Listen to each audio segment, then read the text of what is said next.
Hello once again. I have something really cool to show you guys today. This is another laptop computer that I got for free. This was actually given to me by my friend Brandon.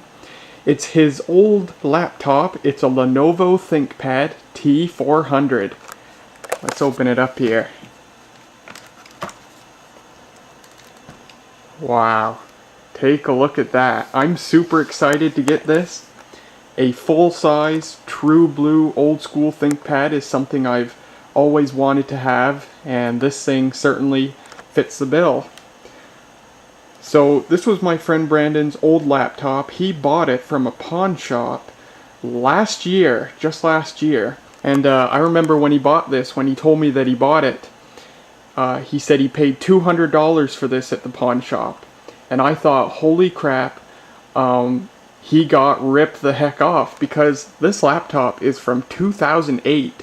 This is pretty darn old, and he bought it just last year when it was 8 years old for $200. I thought that was pretty huge rip-off.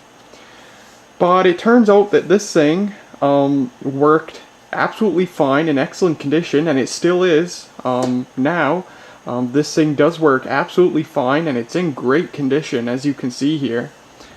So between that and the fact that they put 4 gigs of RAM in it, and it was all ready to go, had a new installation of Windows 7 on it, and it even had a good battery on it, I would say he wasn't totally ripped off. It is a ThinkPad after all. ThinkPads tend to hold their value better than other laptops. So I suppose he didn't pay too bad of a price for it, although $200 objectively is quite a high price for a computer this old. But he bought it, he really enjoyed it, he threw Windows 10 on it, and he used it for a year. Actually less than that, he only used it for like 10 months or so until he got another laptop for free, no less, that was a lot better. He replaced this with a ThinkPad T400 that one of his parents' workplace was getting rid of, and so he got that for free.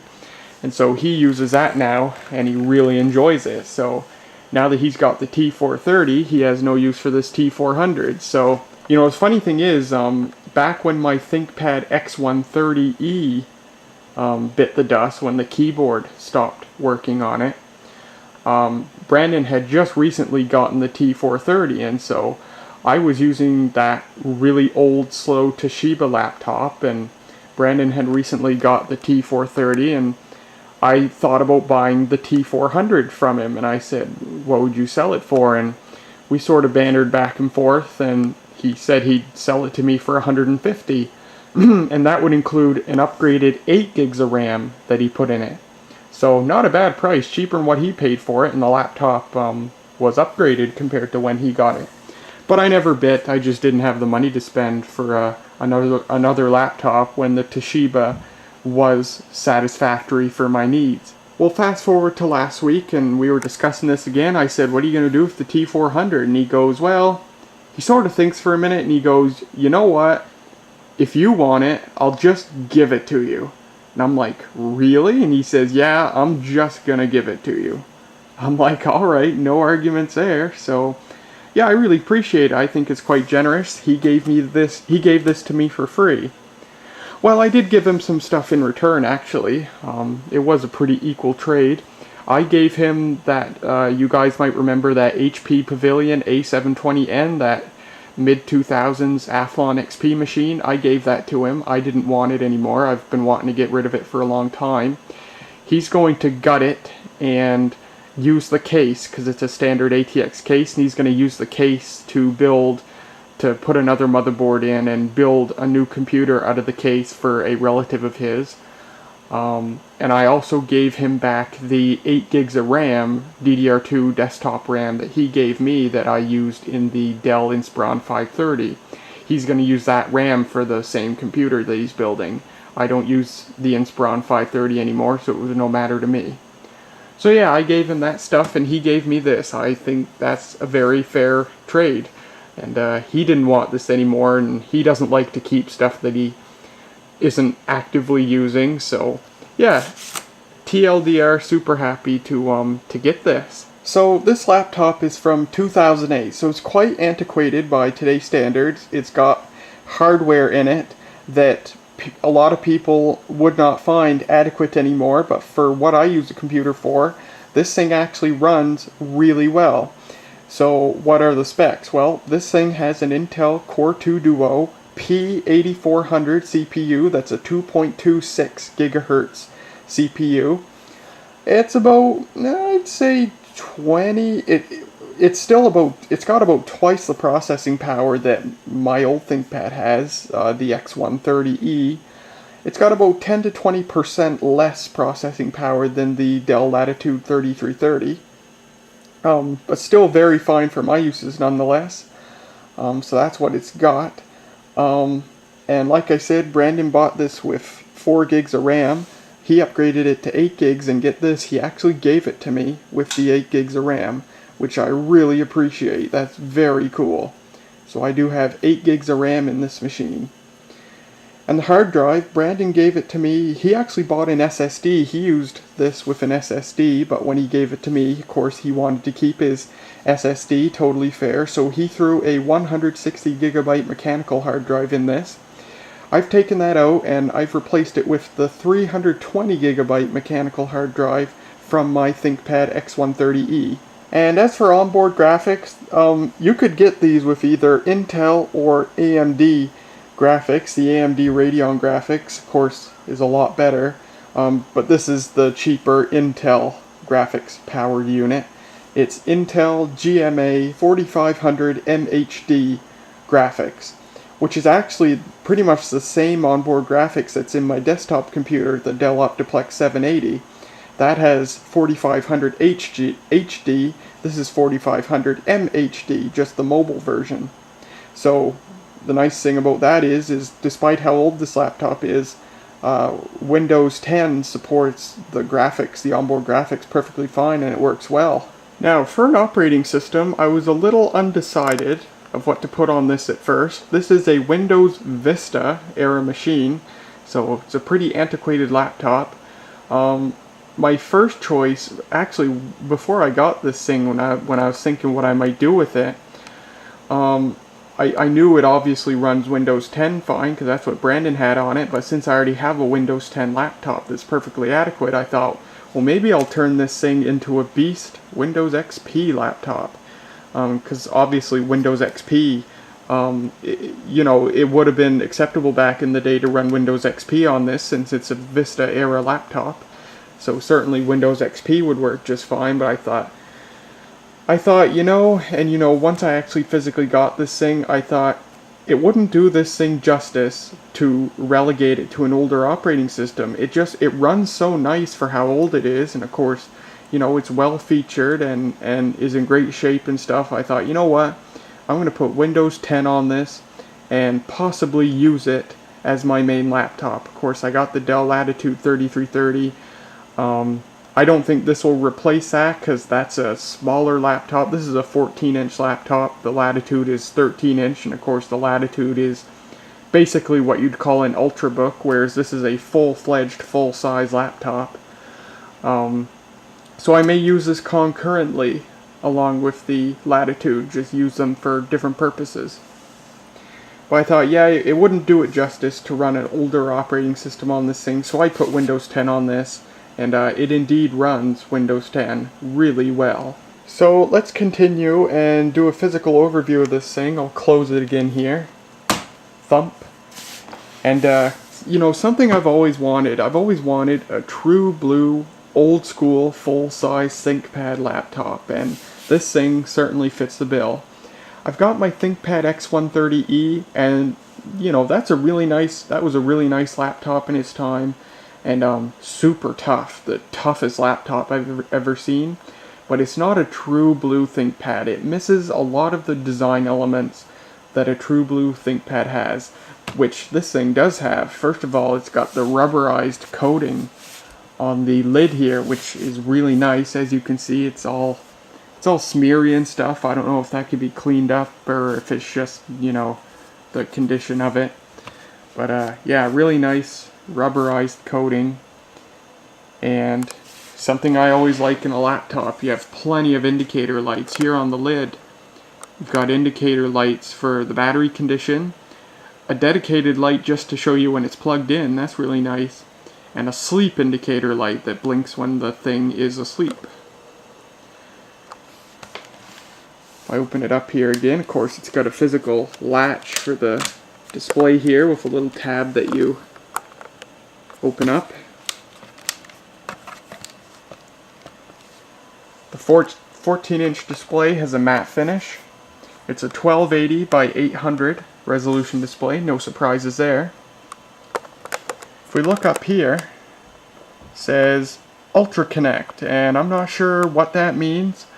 My best guess as to what it means is that this thing has not only onboard Wi-Fi, of course, but you could also, actually this unit does have onboard Bluetooth connectivity, which is cool. And I don't think this thing has it, but you could fit this with an onboard cellular modem. So you could have cellular connectivity, probably 3G. And that's really cool. And if we look up there, here's another, true blue ThinkPad feature that my X130 doesn't have.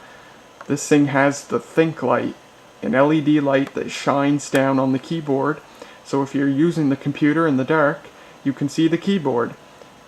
Is it as good as a backlit keyboard? Probably not, but it certainly does the job. You can see these design elements here. Lots of, hard edges, big bezels. This is a true blue ThinkPad. Notice what we don't have, which is a little strange even for a circa 2008 laptop. No webcam. Which is too bad because this thing does have a built-in microphone and it's excellent. It's truly excellent. So it's too bad it doesn't have a webcam because this would make an excellent Skype machine. Of course, the display is so thick you could buy like a USB webcam and clip it on there and you're all set there. If we look down here, like I said, we have a huge abundance of indicator lights. We have the sleep light, the AC power light, the battery condition light. That turns yellow when the battery's low and it turns green when the battery is charging while it's plugged in. We have the power light, hard drive activity light, caps lock, number lock, the cellular connectivity light if you had a cellular modem installed, and the Wi-Fi connectivity light. Very, very cool abundance of lights. In contrast, the X130E has no lights. The only light on it is that the ThinkPad logo has a red LED that lights up when the power's turned on. So yeah, it's nice to have something with a nice abundance of lights. Now take a look at this keyboard. This is something that a lot of ThinkPad users today sorely miss. This of course is because it's so old. It has the old ThinkPad keyboard. So not the newer chiclet keyboard like my X130 has and that all newer ThinkPads have had since I think around 2010, 2011.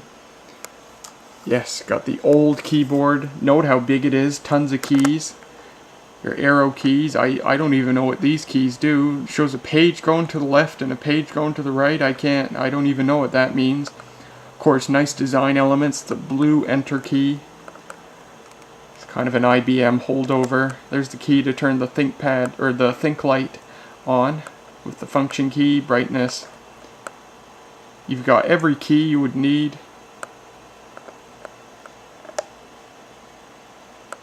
And take a look at that. There's something you don't see anymore, the ThinkVantage key. I'm not even sure what it's for aside from getting into the BIOS at boot time. I do have to get a little used to the escape key being above F1 instead of to the left of it. But it's very nice to see such a huge, well-featured keyboard. And of course you've got your audio keys here too. Volume up, volume down, and mute. Very, very nice. And of course you have the track point. And you have the trackpad with two sets of buttons. The upper set being for use with the track point. Take a look at this trackpad. It's quite small, as you can see. Of course this laptop's from 2008, so really small by today's standards, but it was pretty normal at the time.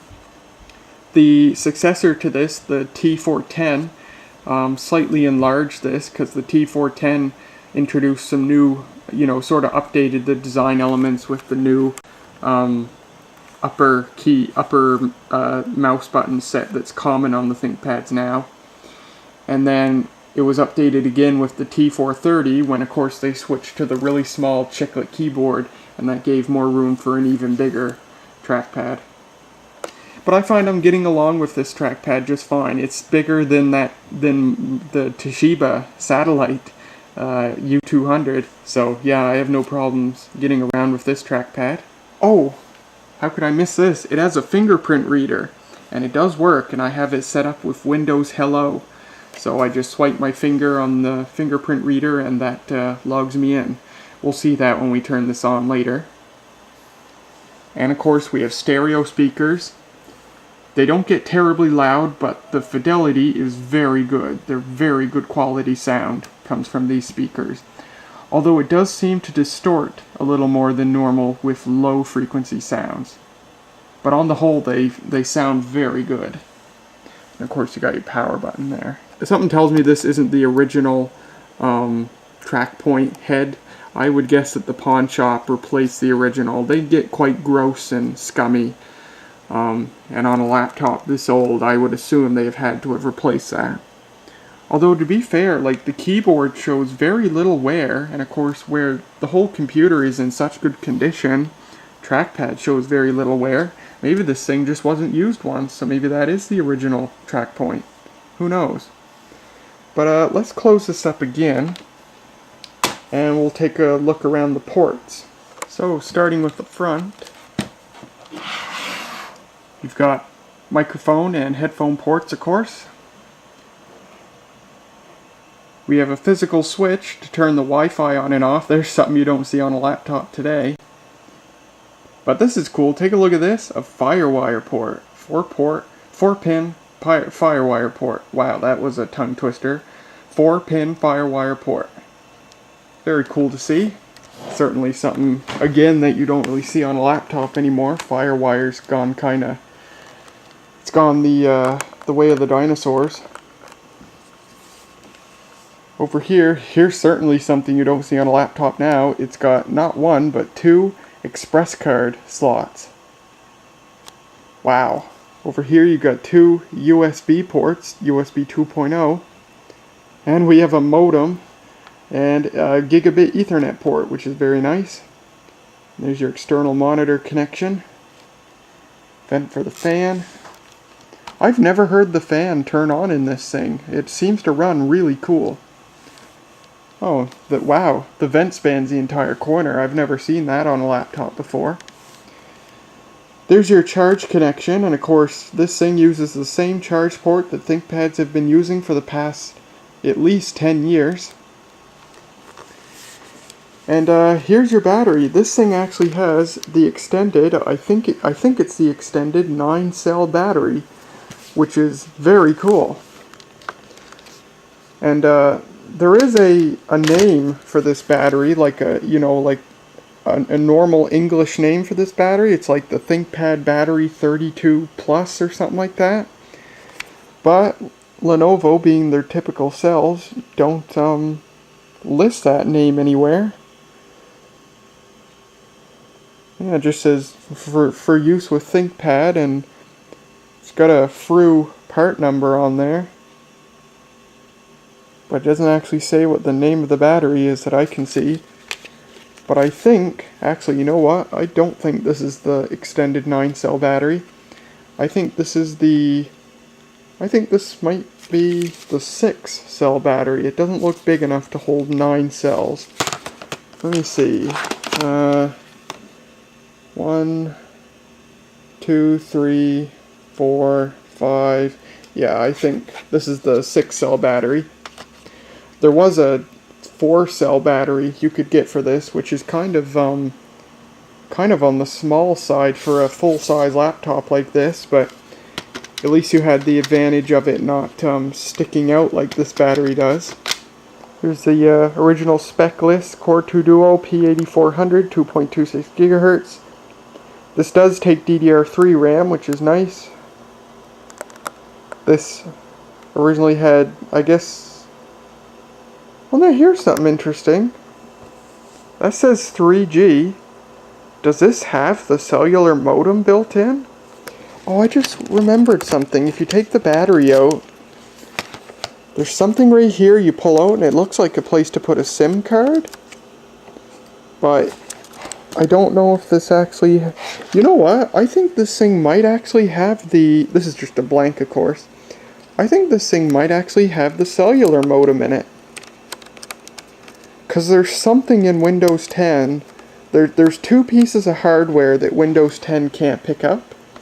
And I'm wondering if one of them is the cellular modem. This thing might actually have a built-in cellular modem. There's a way to find out, you know, you can find out by opening this thing up and seeing what the mini PCI Express slots have in them. I think this thing has 3 mini PCI Express slots inside it, which is kind of crazy. But it involves taking the laptop quite a bit apart, so I probably won't bother to do that. DDR3, 3G, SATA, 160 gig. Oh, so that that makes sense. That 160 gig drive is what the pawn shop. I think this is a sticker the pawn shop put in it, possibly, but I'm not sure. Oh no, it isn't. Yeah, I'm not sure if this is a Lenovo sticker or what the pawn shop would have put on it. DVD-RW, Wi-Fi, yes. Windows 7 Home. March. Does that say March of 2014? Could that have been when the pawn shop got it? Who knows? This sticker I know is what the pawn shop put on it, because there's the original price, $199.95. Bit of a rip-off, but that's what pawn shops do. And this says October 2016. I think Brandon bought it before then. No? Yeah, that was around the time he bought this thing, actually. So he only had it for a few months before he replaced it with the T400. And I have it now less than a year since Brandon's got it.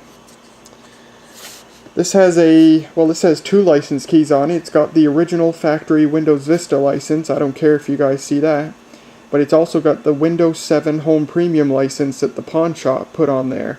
A legitimate license, so it's actually nice. The pawn shop actually purchases legitimate Windows licenses for the computers they sell. And that you get the license when you buy the computer. So I want to keep that license. I use that to activate Windows 10 on this. The rubber feet are all in good shape. Nice big rubber feet. Now, I haven't shown you the last edge of the laptop, this edge. Well, I can show you here. Turn my light on. It's got a big gaping hole. You can see there, that's where the optical drive goes. Brandon got this thing with the optical drive. He took it out because he bought I forget if he was going to buy or he did buy an Ultra Bay battery. This is an Ultra Bay, a real Ultra Bay. It's a serial Ultra Bay Slim, one of the last iterations of the Ultra Bay before Lenovo discontinued it. But yeah, this will take an optical drive, a hard drive, or a battery. If you look in there, you can see the SATA connector, and over there you can see the battery connector. And yeah, Brandon got this with an optical drive. He took it out because he was going to put a battery in it. And he can't find the optical drive now. He told me he'd look for it. So I'll give him a week or so to see if he can find it. If he doesn't find it, I'm going to buy something on eBay to put in here. Probably another optical drive. Because, yeah, I obviously don't like that gaping hole. But yeah, a real Ultra Bay. And I think it's a shame that Lenovo doesn't do this anymore. There we've got one last USB port. So, let's turn this thing on, and of course we are turning it on the battery. The battery is in good shape. I get about 2 hours out of it. So very, very nice. So we'll turn this thing on. You can see all those indicator lights at the bottom come to life. And we'll go into the BIOS setup. Now we have to wait for that timer to expire. So here in the BIOS, Oddly enough, it's not like Brandon. He never updated the BIOS in this. This thing had a really early, possibly the original version of the BIOS in it, and Brandon never updated it.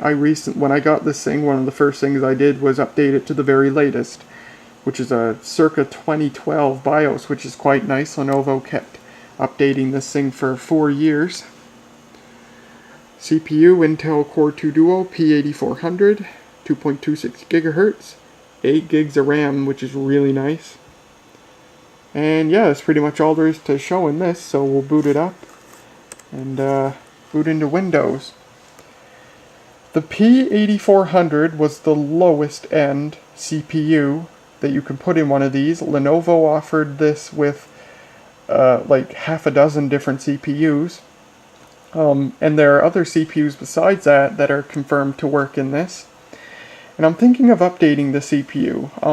The highest CPU that Lenovo approves for this thing is the Core 2 Duo T9600, which is I think a 2.8 GHz CPU. Now watch me swipe my finger. And there it logs me in. You can put the T9600 in this, but people have discovered that the T9800 and the T9900, which are I think 2.9 and 3.0 gigahertz, or 3.0 and 3.1 or something like that, they work in this too.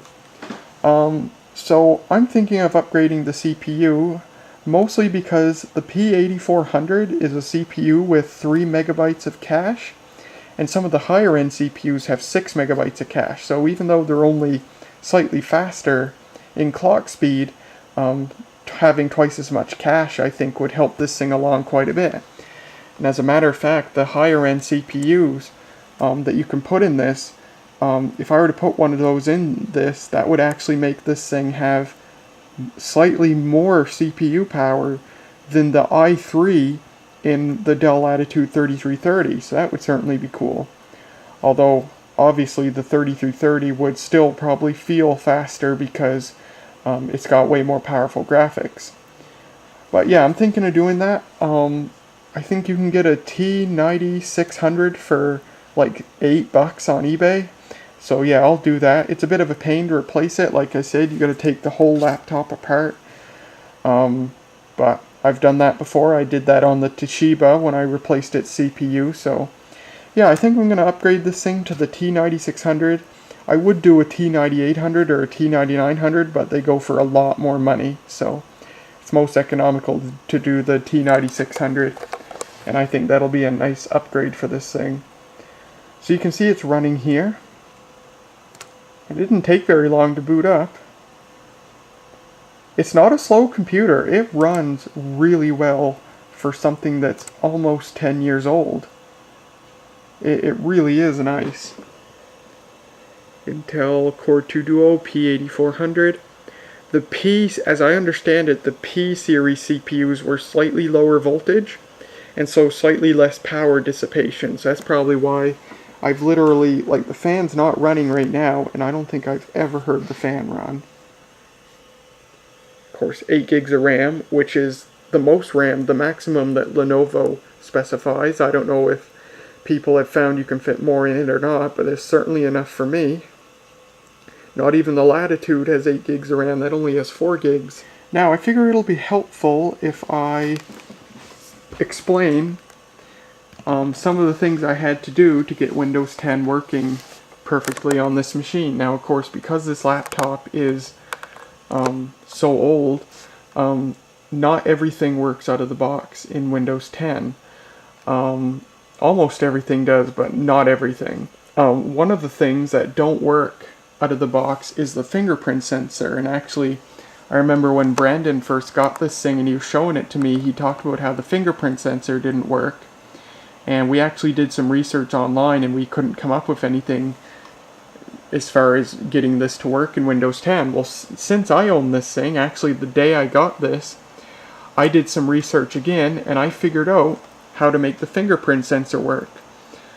The fingerprint sensor is made by Authentek. It's the Authentek AES2810. That's the model of it. And Get this, this is super funny, Dell has a driver on their website that works with this. So, no kidding, I installed a Dell driver for this fingerprint reader and it works. It works perfectly. So, yeah, where Lenovo drops the ball, good guy Dell has your back. That doesn't surprise me, and that's why I think, whoops, that was scary. That's why I think, despite ThinkPads obviously being cooler laptops, you know, more interesting laptops, that's why I have the opinion that Dell makes better laptops. Better than anyone else, basically, because Dell has just so much better support. You can't even go to the support page for this unit anymore. If you go to Lenovo's support site and type in T400, you just don't get anything. That's so nuts. Dell has support pages for computers going back to the late 90s. And Lenovo can't support something they made just 9 years ago. It's too bad. So, yeah, you're not going to find drivers for this thing on Lenovo's website anymore, unfortunately. But yeah, I got the fingerprint sensor working with a Dell driver, which is nice. Another thing that doesn't work out of the box in Windows 10 is the sound. Windows 10 recognizes the sound card, but simply no sound comes out when sound should come out. And it turns out that this thing, the hardware, has a hardware mute on it, and Windows 10 doesn't know how to unmute the sound out of the box. So Windows 10 thinks the sound's working fine, when in reality the hardware mute is enabled, and Windows isn't talking to the hardware properly, and Windows doesn't know that it's muted. And so the fix I found for this was to install the Windows 7 audio driver. Now, once I installed the Windows 7 audio driver, it was still muted, but I found that once I used the sound keys to try to adjust the volume, it suddenly came back to life. And that's how I got it working. And you know, the funny thing is, like, if I make it make noise right now, you can see it's making noise. Now if I hit that hardware mute button, it's muted now. If I try to make noise, you can see there's no noise. But Windows 10 doesn't know that it's muted. You can see there's no mute icon. So I can't unmute it now. But the way to unmute it is to touch one of the hardware volume keys. And now there's sound again. So, yeah, kind of weird. It's another unfortunate mismatch between Windows 10 and the antiquated hardware in this thing, but at least it works in the end. Now, the biggest problem I had with this thing to solve was that I found that oftentimes when I used this thing, I would do something that involved moving the mouse cursor with the trackpad, and the task view would come up. Now the task view, let me open a window here. Task view looks like this. It's when it shows you everything you've got open at once, and then you click on what you want to work on. And it kept opening task view when I used the trackpad, and I couldn't reproduce it, and I couldn't figure out what I was doing that was causing that to happen. Well, I eventually found that task view was opening when I moved my finger on the left side of the trackpad halfway up, and I did this. And, oh gosh, it's doing it again. I did fix it. Holy crap. Wow, this would do it for the camera. It's doing it again. Shoot. That's not cool. I was going to say, it turns out it's a feature in Windows 8 and Windows 10 called edge swipes, I think. And so, you know, this is normally for a touchscreen device where, you know, you'd swipe in from the left and it'd bring up the task view, but on a computer that's not a touchscreen, edge swipes will be enabled for the trackpad.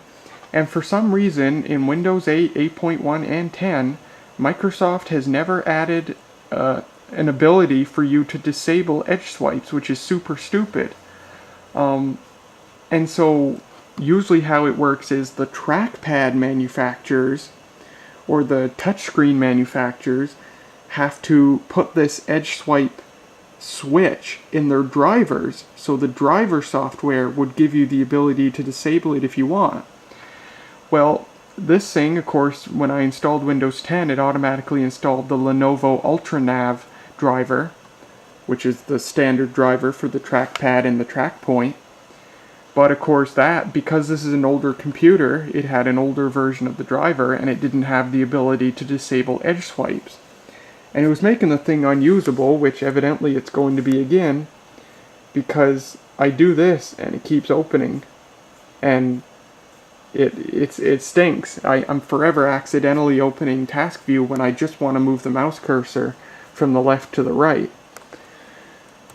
But I had fixed it by uninstalling the UltraNav driver, but now it's doing it again and I'm not sure why, so let's investigate that. I don't see an UltraNav icon in the system tray. Let me open Device Manager.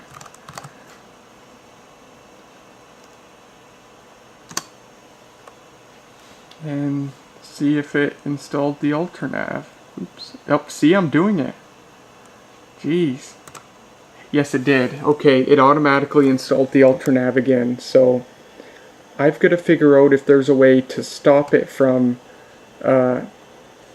uninstalling this thing. So I'm going to uninstall it. I should say I've got to figure out if there's a way to stop it from reinstalling the UltraNav driver. So I've just uninstalled the UltraNav driver and I'm going to restart now. And when it comes back, it'll presumably be fixed. It won't be doing the task view thing when I do that on the trackpad. But now I think I'm going to have to figure out why it's automatically reinstalling it. That really stinks. Hopefully there's a way to fix that. So I'm going to let this thing boot up again, do a small amount of research to see if there's a way to stop Windows from reinstalling the UltraNav driver, and then we'll come back. Alright, so I think I fixed it. When it had the UltraNav driver installed, I clicked this rollback driver button, and that rolled it back to the generic PS2 compatible mouse driver, and of course that fixed it again. And I think hopefully now that I've clicked that rollback driver button, it's not going to automatically install the UltraNav driver again. If it does, I found a website that shows how to apparently disable automatic driver updates in Windows 10, so hopefully I won't have to resort to that, but if I do, at least I have that option. But hopefully it's fixed for good now. Okay, so I just read about these slots. Apparently it's not 2 express card slots. Apparently that upper slot is an express card. Let me zoom in here. The upper slot is express card, and then the lower slot is an actual card bus slot, which is certainly weird to see on a computer made this recently. But let's try it. I've got a old card bus wireless card. See if it actually fits in there. Yep, and sure enough, that is a card bus slot. Alright, let me get it out of there. I don't want it to install that. Huh, very, very strange. So we got one Express Card 54 slot and one card bus slot. Very interesting. So in the Device Manager... Oh, and I also read, I'm looking on the ThinkWiki website here, which is a pretty nice website. The Express Card slot was standard, but the card bus slot was an option, and it could have instead have been a card reader, which I wish this had instead. This indeed doesn't have a card reader, which is another thing you would have expected to see on a computer of this age. Or it could have been an integrated smart card reader. So, if we look in the Device Manager, there are 2 things that don't have drivers installed. I'm not sure what they are. I would say one of them is the Express Card slot, and the other one is the cellular modem. But either way, I'm not using either of those, so I guess I won't worry about it. Oh, something I forgot to mention, which is really cool, is that the wireless card in this thing, it's an 802.11n wireless card, actually supports 80, or I should say it actually supports 5 gigahertz networks, which is really cool. So right there, that's the 2.4 gigahertz network under a new name now because we upgraded our internet. And then up there is the 5 gigahertz network. So very, very cool. This is the first computer I've ever had that actually has 5 gigahertz compatibility, aside from my desktop computer, which I actually upgraded the Wi-Fi card in. So very cool. Yeah, if you guys want to just bring up something that we should talk about, then go ahead, like Early is. So. Yeah, by all means, help us out, because God knows both of us are bad at small talk. So. Well, I just ramble on for ages, and then people just start saying yeah, okay, at everything I say. So. That was me and Jack Stavros on his live stream last night. And you can watch the archive of this on his channel if you want to. So that was just sort of a demonstration of this thing's ability to play YouTube videos and how good the onboard audio is. The built-in speakers, they really are very good. This thing has issues with 1080p. It sort of starts to struggle, but 720p it does absolutely fine. So, but yeah, I think if I can upgrade the CPU, that'll make this thing even better. But as it is, it handles the modern internet and everything really well. It's really quite nice. If we look down here, the battery, there says 1 hour and 13 minutes, 71%. So yeah, 2 hours is, you know, or maybe almost 2 hours is a pretty good estimate of the battery life on this, which isn't that bad. Now let me go back to the ThinkWiki page and we'll see what the batteries for this thing are called. So yeah, the base battery, the 4-cell, that's the ThinkPad battery 33, and then the 6-cell is the 33 plus, and then the 9-cell is the 33 plus plus. So I would assume that we have the 6-cell in here. So very good. And now I'm here in the dark of my bedroom, and as you can see, I can't see the keyboard at all. But allow me to turn on the Think light. And there you should see, it's probably still a bit dim to the camera, but to my eyes I can now clearly see the keyboard. I can see all the individual keys. And yeah, that's really, really nice. A very nice feature indeed. Well, that's about all there is to show of my latest laptop acquisition, the Lenovo ThinkPad T400 from 2008, given to me for free by my friend Brandon. I really like this laptop. I think it was very generous of Brandon to give it to me for free. And yeah, I really like this a lot. You know, I don't need it. I already have a good fast Windows 10 laptop in the Dell Latitude 3330, and that laptop's, you know, it's faster than this, it's more portable than this, and, you know, it's better featured than this, but this thing is just too cool. You know, you never really can pass up a ThinkPad, especially one in nice condition like this.